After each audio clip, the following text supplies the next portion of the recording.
عبادہ بن صامت رضی اللہ عنہ نے بیان کیا کہ رسول اللہ صلی اللہ علیہ وسلم ہمیں شب قدر کی خبر دینے کے لیے تشریف لا رہے تھے کہ دو مسلمان آپس میں کچھ جھگڑا کرنے لگے۔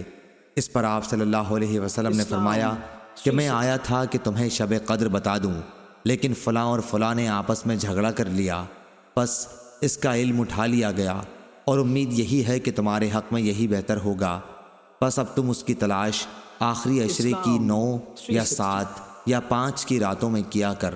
صحیح بخاری حدیث نمبر 2023۔ ابو سہیل نے بیان کیا ان سے ان کے باپ مالک بن ابی عامر نے اور ان سے عائشہ رضی اللہ عنہا نے کہ رسول اللہ صلی اللہ علیہ وسلم نے فرمایا شب قدر کو رمضان کے آخری عشرے کی طاق راتوں میں ڈھونڈو۔ صحیح بخاری حدیث نمبر 2017۔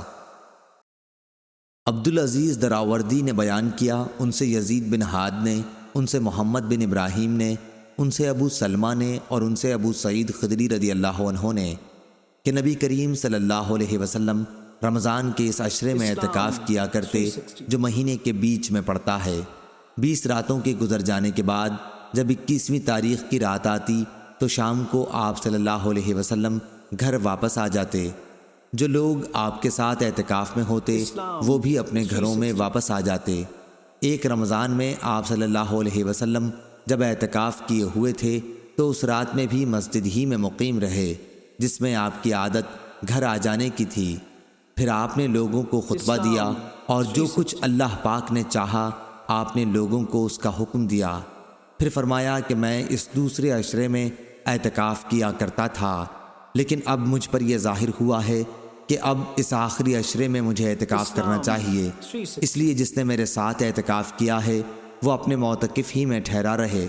اور مجھے یہ رات شب قدر دکھائی گئی لیکن پھر بھلوا دی گئی، اس لیے تم لوگ اسے آخری عشرے کی طاق راتوں میں تلاش کرو۔ میں نے خواب میں اپنے کو دیکھا کہ اس رات کیچڑ میں سجدہ کر رہا ہوں، پھر اس رات آسمان پر ابر ہوا اور بارش برسی۔ نبی کریم صلی اللہ علیہ وسلم کے نماز پڑھنے کی جگہ چھت سے پانی ٹپکنے لگا۔ یہ 21ویں کی رات کا ذکر ہے۔ میں نے خود اپنی آنکھوں سے دیکھا کہ آپ صلی اللہ علیہ وسلم صبح کی نماز کے بعد واپس ہو رہے تھے اور آپ کے چہرے مبارک پر کیچڑ لگی ہوئی تھی۔ صحیح بخاری حدیث نمبر 2018۔